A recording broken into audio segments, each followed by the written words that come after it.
I can tell already this video is going to be something different and not necessarily for everyone. The truth is, it's probably just for me. I'm out here on a trip with my WR and I just set up camp and I wanted to check out the sunset before I settle in for the night. Looking at this scene, experiencing this place, it's made me contemplate, how did I even get here? What has led me to this moment, standing on a hillside, talking to you? I don't know if it's an interesting story or not, but it's one I wouldn't trade for anything, as it's got me to this particular mountainside on this particular moment, and with these particular thoughts. My story begins a while ago. I was born to a motorhead family on my dad's side. This is me, 3 years old, wind in my hair, and the sounds of internal combustion all around me, the ground whizzing under my feet. We had fun when I was a kid. I had my first gas-powered car at the age of 3, and I would drive it everywhere. We lived on the outskirts of a small town, and I could drive for miles just from the house. It was a different world back then. When I was 7, I asked for a horse for Christmas. Instead, I got a slightly used, manual clutch, 4-speed Honda Trail 70. And it changed my life. I asked my dad why they got me a motorcycle instead of a horse, and he said if I fell off of this, he wouldn't have to feed it all winter.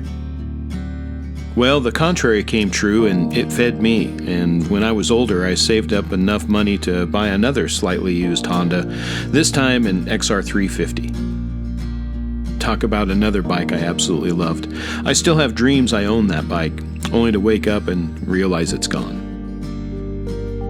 I raced a little here and there, but I mostly rode with my buddies.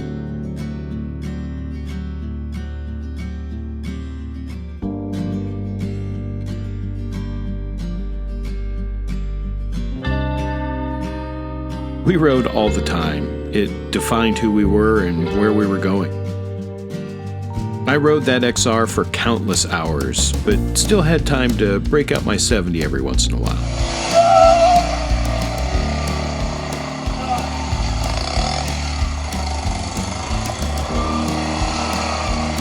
Please have that relaxed look on your face. That little 70 led me to move to a different state and train to be a motorcycle mechanic by profession. I still raced a little, not too successfully. But then I ended up with one of Yamaha's brand new WRs, and it opened my mind to a whole new potential. However, things being what they were, late teen years and girlfriend issues, your life changes on a dime, and I quit that life and became a photographer. Working in a camera store and teaching workshops and classes for a university's extension department. I think it calls to everybody. Basically, if you're looking for waterfalls, you can get the whole complete variety here. There's usually not a lot of people. There's views here that you just don't see anywhere else.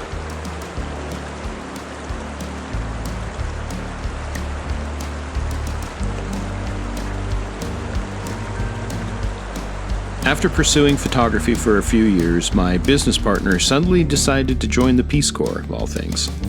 And I was back to reinventing myself once again. I ended up, of all places, in Bend, Oregon, working in a bike shop. And I loved it. I loved the people, and I loved the culture. Finally got into shape. Ken dragged us up this hill that was like climbing a ladder on your bike. But it was fun.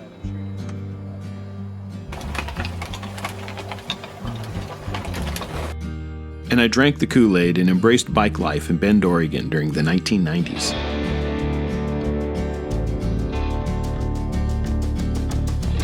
The mid-1990s to mid-2000s was a golden age in the bike industry. During that time, I stumbled into a little log cabin bordering on national forest land and settled into cheap living and doing what I enjoyed with the people I enjoyed most. Life was good, but something was missing. I decided to get back into the motorcycle world by buying a slightly used Yamaha WR400. I installed a Baja Designs kit and was immediately out exploring the surrounding areas around my little cabin.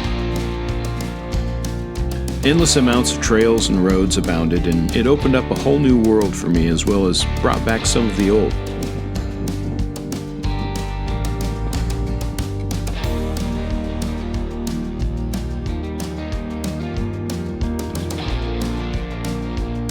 I was finally able to ride with some of my old friends again.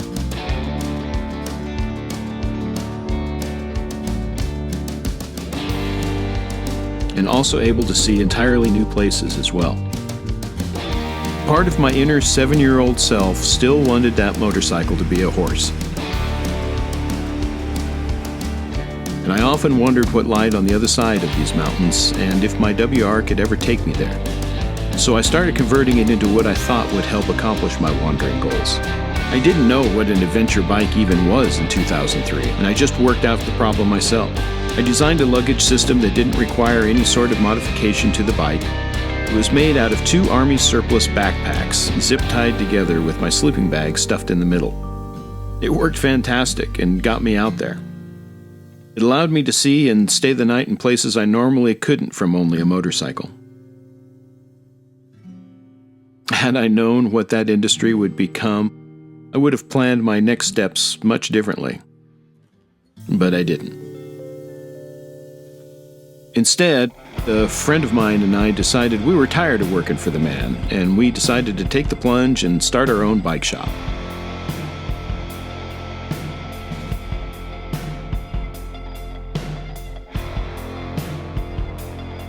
Our original plan was to create a touring business, but no one would give us any merchandise accounts without a storefront. So we built one. We had both successfully managed bike shops in the past and were ready to take on the challenge of ownership. We put everything we had into this and hoped. It paid off. All of our hard work was noticed, and we were quite successful right out of the gate, recognized nationwide as one of the top shops in the country. Surviving as a bike shop in Bend, Oregon, with all its competition, says a lot. You only make money 6 months out of the year, so you better be ready to do what's needed when times are good and when times are bad.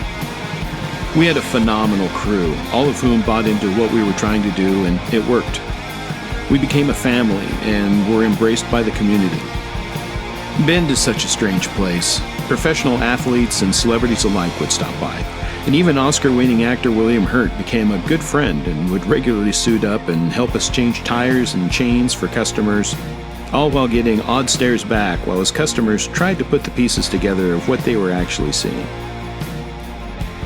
On our 1-year anniversary in 2005, we had an event I still think was ahead of its time, a free ride photo scavenger hunt. It combined my love for photography with the burgeoning freeride scene and was one of the original events like it that I know of. A friend of mine helped me set that up. You can go back and pause the shot list I just showed. It's pretty cool. You'll see what we were all about. Back then, freeride was still not embraced by a large portion of the established trail building and cycling community here in Bend. Only ourselves and Eric at Bend Cyclery really pushed the lifestyle, and we had each other's back during this time.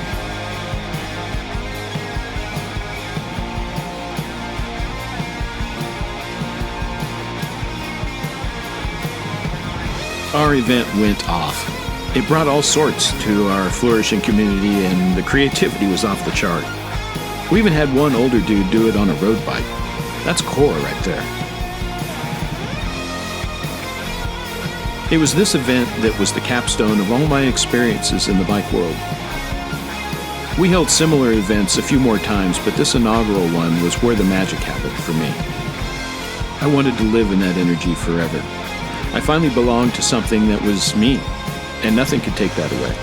I was a crazy bike shop owner during a crazy era in a crazy town. What more could you want?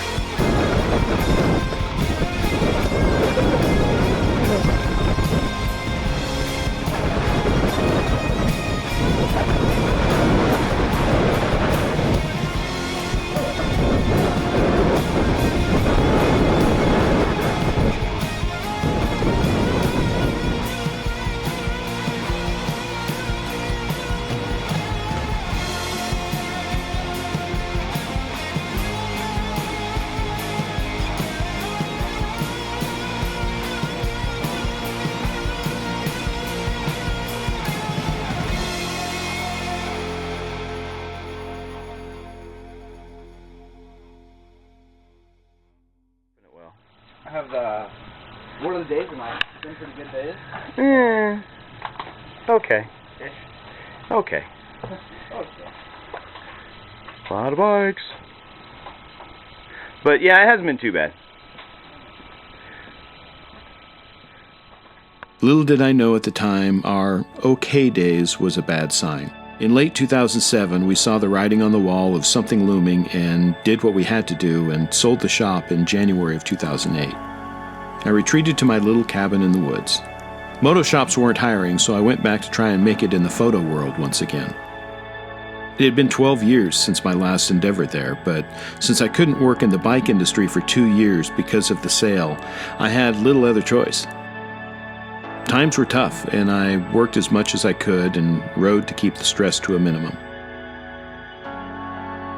In late 2009, with my 2-year non-compete essentially behind me, a friend approached me to finally possibly combine forces at his location, something we had wanted to do for years. Much, fellas, for taking care of all the liquor.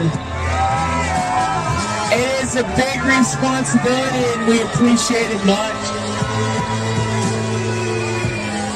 Also, if you're looking to have a good time, I hear there's going to be a bunch of people at Mad Happy Lounge.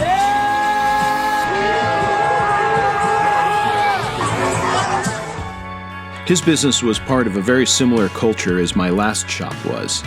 Basically the winter version, and nationally known to be one of the best shops anywhere. He had the same problem I had, only making money half the year. With his off-season being summer and mine being winter, on paper it seemed like the perfect solution to both of our problems. So in early 2010, with the Great Recession in full swing, I made the decision to open a shop once again.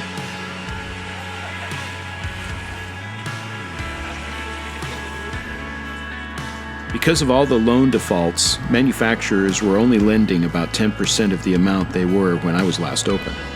That caught me off guard.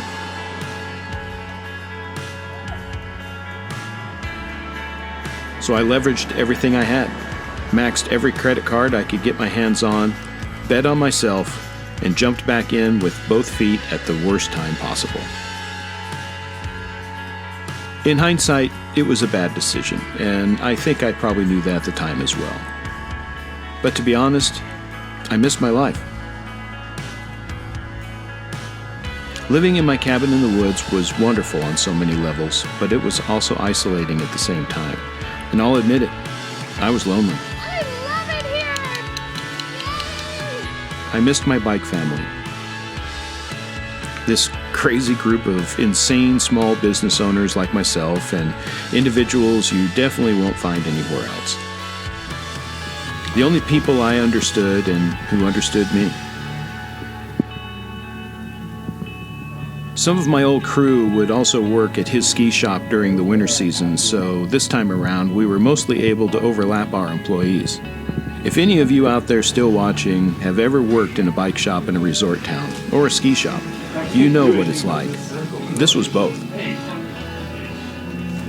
There's a certain culture and lifestyle that's hard to explain to others looking in, but I don't think it can be beat. I've never met more unique people in all my life, with crazy levels sometimes set to 11. It was great. Fast and talk. Are you recording? Are you recording now, brother? It's a brotherhood, a family in ways, hard to articulate. In today's times, we would have one of the best shops out there.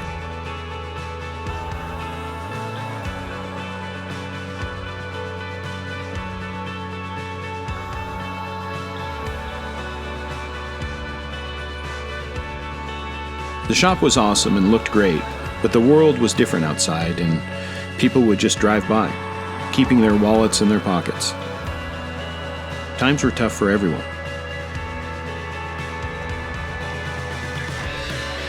Slash prices only meant money for creditors, and I began to lose hold and sight of what was in front of me. I had the best friends one could have. Bye. I fell in love with possibilities. I met some of the best people I've ever met. and I've had experiences I can't even relate.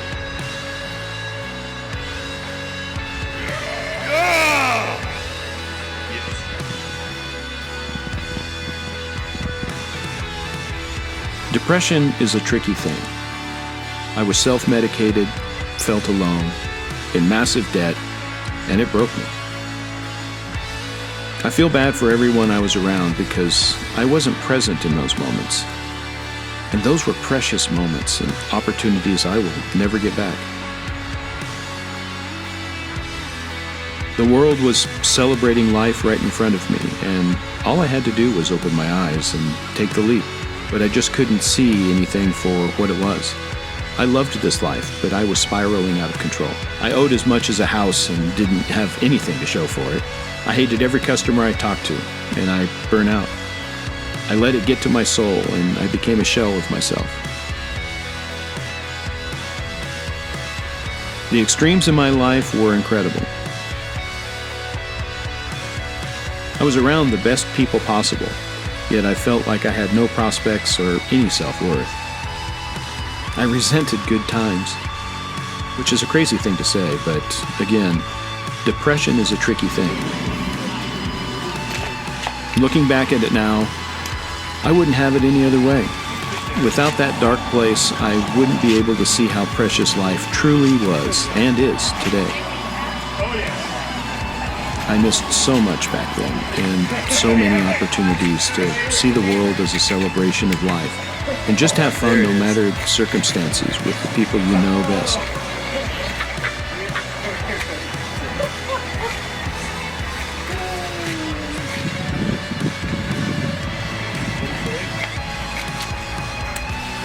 Oh, there it is. That just about went in.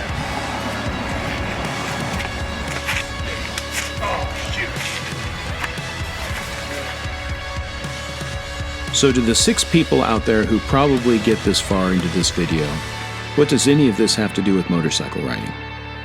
Well, the truth is, that's what saved me in the end. At that time, I knew an intervention was needed, and I decided to leave the shop in the hands of the best crew on earth, and I took off for a week with my cousin on what would be my first real adventure motorcycle trip. That's where the seeds of my recovery began. That story comes next. I wanted to give a little context of who that person who looks like me is in that video, because that's not the same person I am today. It probably doesn't actually matter, as this video was mostly for me. But I thought I'd share in case it helps anyone out there battling similar demons themselves. If you made it this far, I appreciate that. This was a personal video for me to make, looking back at what's completely gone in my life. I don't own that shop anymore, and those times have come and gone for me. Maybe this was just a midlife crisis uploaded to YouTube. I don't know. All I know is, hopefully it helps someone to see what's currently in front of them and to experience every moment like it's their last, because in reality it is. Life changes without us even realizing it, and all of a sudden things once abundant are now gone. So my best advice? Live in the moment and take these moments with you. Don't let them get away like I did. They're treasures only you know their full value.